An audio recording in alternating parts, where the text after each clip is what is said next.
Dude, do you mind turning that down? Just like Climax, dude. Well, I'm trying to make a YouTube video for my fans. Yeah, you can do it. Let's get into it, Are you okay? Your pupils are kind of dilated. Yeah, straight's a good punch, man. I'm feeling great. Wait, what punch? Dude, I can't hear you, dude. I said what punch?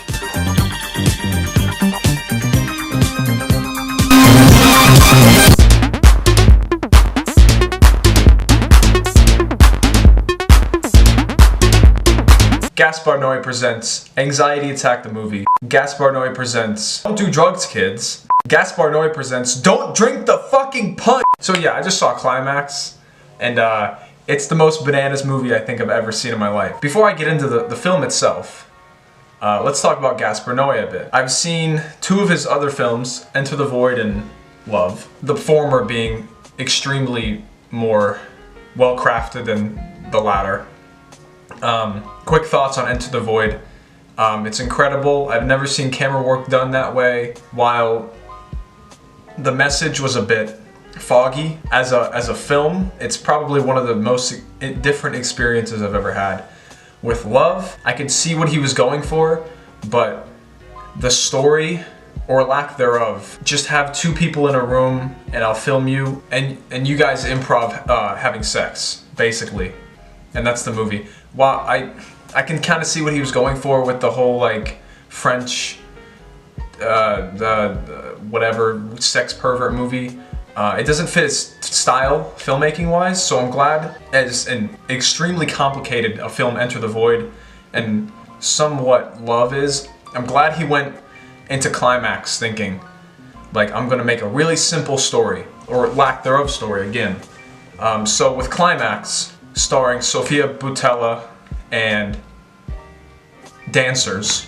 I don't know any of the names. They're not actors. There's one other actress, but all of them are real dancers. So the story is dance people after rehearsal have a party. The punch they drink is spiked, and this film is so unconventional in its presentation. There's no story. I watched interviews with Gaspar Noé and Sofia Boutella, and basically Gaspar just put the camera in front of people talking and just walked away, and he was like, here, just speak, be natural, build your character a bit, like kind of be yourself, just make this realistic. I want you guys to improv everything, basically, make it so natural.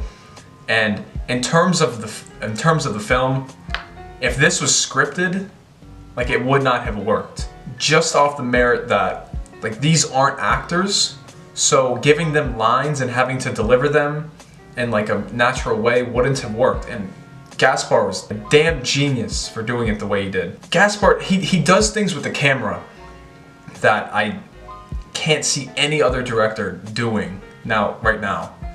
The way it's so fluid, and he does these edits where their screen will go slightly black before it like the cut, and that was shown a lot in Love.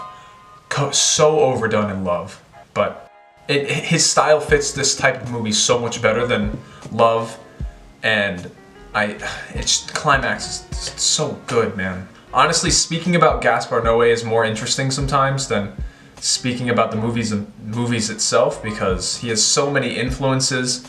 He's so different, and the way he looks at film is so much more interesting than a lot of filmmakers do. He's not afraid to take risks. He's not afraid to do the exact opposite from what the mainstream is doing. There are movies that try to look good. So Brian De Palma did his best. Scorsese does his best. Whatever. You have a subject and say, what can I add to this movie that I haven't seen previously mixed that way in someone else's movie? No, I know the references I use for every single movie. Irreversible was inspired by I Am Cuba, was inspired by Cruising, was inspired by so many, even by Godard, because of the last scene with the couple could be in A Woman is a Woman by Godard. Sure. And so and the title cards come from another movie, and then you know where you you stole your ideas, but you just created a new salad that is a new mix with things that were in real life or on screens somewhere else. Enter the Void. It's one of the most different movies. I recommend it so much. It's an experience. It makes you feel things that you would never think about ever feeling. With Climax, it's the exact same way. Yeah, it's quite rich and intense. I mean, you're really jumping on a roller coaster once you start watching the film. It'll take you on a journey. You'll feel something pretty strongly, and it's almost your opinion would be yes or no, but you will feel something. Yeah, and it makes you feel whether you love it or hate it. This is a love or hate movie, easily. Whether you love it or hate it, you will feel something. You will feel anger, you will feel sadness, you'll feel depression, you'll feel anything. Anything emotional, overly emotional. It's just visceral. That's the word to describe it. It's so visceral. Before I get into it, there's no plot. He literally put the camera in front of these dancers and said, just do what you want. Of course there was like a sketch basically of like, this is what's gonna happen, this is what's gonna happen, this is what's gonna happen. But everything in between, it's just like, dude, just do how you think you should do. If you wanna be naked, be naked. If you wanted to throw up on someone, throw up on someone. If you wanted to throw glass at someone's face, do it. If you wanted to insult someone, do it. It's just, oh my fuck. Quick spoiler thoughts. So the film opens with the girl, the pregnant girl, like in the snow, and then the beginning of the movie is the end credits, and you're just like, huh, why am I seeing end credits at the beginning of the movie? And that's just like another Gaspar Noé thing. He just wants to be different. And then you get the title credits in the middle of the movie, and then at the end it just ends. So there's that. So this movie's kind of split into thirds. So the first third is like actually it's 4. So the first is like them talking about why dance means so much to them on like this interview screen. The next piece is, and you get introduced to all these characters. The next bit is them dancing, and then it's interwoven with the beginning of the party scene, where you see it's cutting to groups of 2 basically just talking, and that's mostly the improv that I was talking about, like the dialogue, putting the camera in front of someone, walking away, letting them talk, be natural. Like I said, if these lines had been scripted and written, they would not have hit. Like it wouldn't have been so real and natural, and you wouldn't have believed these non-actors. Yeah, and then that gets into when they finally start drinking the spiked punch, which is I guess spiked with LSD, I think they say. A massive amount of LSD it must have been, because there's at least 25 to 30 people in that room, or 20-ish. And they just go fucking nuts. People start to accuse the others of spiking it. They throw one guy out. One girl gets aborted. She gets kicked in the stomach a bunch of times, and then you follow Sofia Boutella. And basically, the last 40 minutes of the movie is all one shot, and it's just following these dancers through just pure madness. And while all this is happening, you just hear like just music in the background. It's pure madness. Like my heart rate is going up as I'm thinking about it. I have to see it again, because I'm done with spoilers now. When you see this movie, like you know the basic plot going into it. Like I kind of knew it was gonna happen. Like you have like you say, oh, dancers drink spiked, they go crazy. You have an idea of that film in your head. Like, okay, this is probably how it's gonna be. It's gonna be this and that, and then it ends. Like you're not sure what it's gonna build up to. If you know what I'm trying to get at. It just kind of just keeps going and keeps going and keeps going, and it gets crazier, and it gets wilder, and it gets more bananas, and it's just pure, unadulterated chaos. It's just, but yeah, Climax, Gaspar Noé, he needs to make more movies where his filmmaking is up front and center, where not love, don't have people having sex for 2.5 hours. I don't want to see that. It's not interesting. You couldn't move the camera like you could in Climax and Enter the Void. All of his filmmaking-ness was turned up to 11. we're gonna do that, we're gonna do that, we're gonna do that, and it's just gonna be fucking nuts. That's what he said going into it. Strong 9. I wouldn't say it's a 10 because I don't know. I don't have any reasons for why it's not a 10. Maybe I have to sleep on it, but it's a strong 9. It's the best movie I've seen so far this year, I think. That's not much competition judging from the shit I've seen this year. Yeah, strong 9. Fuck yeah, go see Climax. And then the other movie I wanted to talk about, Netflix movie, Paddleton. All right, listen, how about this? How about I'm going to make a statement, and if it's a true statement, then you don't have to correct me. Is what Michael has incurable? Dude, that's a question. You gotta, it has to be a, All right, it has to be a statement. and then it All should. right, so my statement is what Michael has is incurable. That's it. I'm really upset I didn't see this before the Red Letter Media review, because I saw this on Netflix and I was like, huh, I like Mark Duplass.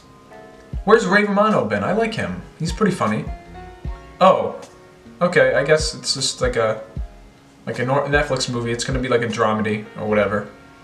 So I went into this kind of knowing the plot slightly, but I was so taken aback by its simplicity. This movie's very similar to Climax in that, in terms of execution, they're very simple. While Climax is way more visceral and absolutely bananas, it's very simple and 1-2 plot. Dancers drink the drink and they go nuts. This movie is, guy has terminal cancer and he just wants to live the rest of his life with his buddy. That's it. That's the simplest plot. Obviously starring Mark Duplass, Ray Romano. Directed by Alex Lehman, which I don't know what else has he directed. I haven't seen any other Alex Lehman movies. It says he's a cinematographer on Wikipedia or whatever. Wow, there's so much it's just the most like simple, heartfelt movie without ever acknowledging itself as like this heartfelt dramedy, I guess. Like there's a lot of funny scenes. Mark Duplass and Ray Romano's chemistry is fantastic. It's something. Like you really believe that Mark Duplass is terminal cancer and he's just trying to just be a decent person. Ray Romano in this movie, either he's the most simple-minded person or he has like some sort of Asperger's where his socialness isn't all there, I guess, and it's very present when them two go back and forth because they're just best friends. They're just there to keep each other company. Like they're neighbors. Ray Romano lives above Mark Duplass and they just hang out all the time. They eat oven pizza. They're just two simple guys. They play a game called Paddleton, which is the title of the movie. I don't really want to talk about spoilers because there's no spoilers really. I just want people to go see this movie. Netflix, dude, Netflix, man. If I keep seeing fucking ads for all of your shit and Paddleton isn't on the front like of the app, like this, that's a waste. Paddleton was excellent, man. It's so simple. It's heartbreaking too because you just see Mark Duplass, and I liked Mark Duplass. Like I watched The League, and that's a hit or miss show. But I need to see Creep now and Creep 2. I've been meaning to see more Mark Duplass movies because I enjoy him as a person. Wow, what an incredible film Paddleton is. Excellently written. So tight. It's such a tight script too. There's no like over-the-top drama moments. It's so realistic. Again, similar to Climax in that it's just very refreshing to see this simplistic movie. Two characters on the screen talking back and forth, and you relate to both of them, kind of. Like this is how, like I believe that this is like a real person who was diagnosed with terminal cancer. Now he has to deal with it. He has to go get this assisted suicide medicine, and then things happen, and then things occur, and then the movie ends. Paddleton, man, Excellent film. There's not much else to say. I just go see it. I don't want to spoil it. Go see it. Go see Paddleton. You have to see it. It's on Netflix. Go watch it. Strong 8, light 9. Fuck it, 9. Fuck it. 2 9s, back to back. Woo! Best movies I've seen so far this year, the 2 best. Easily. Easily. Nothing comes close at the moment. 2 9s, man, in the same episode. 2 9s. Injected into my veins. See you in the next one.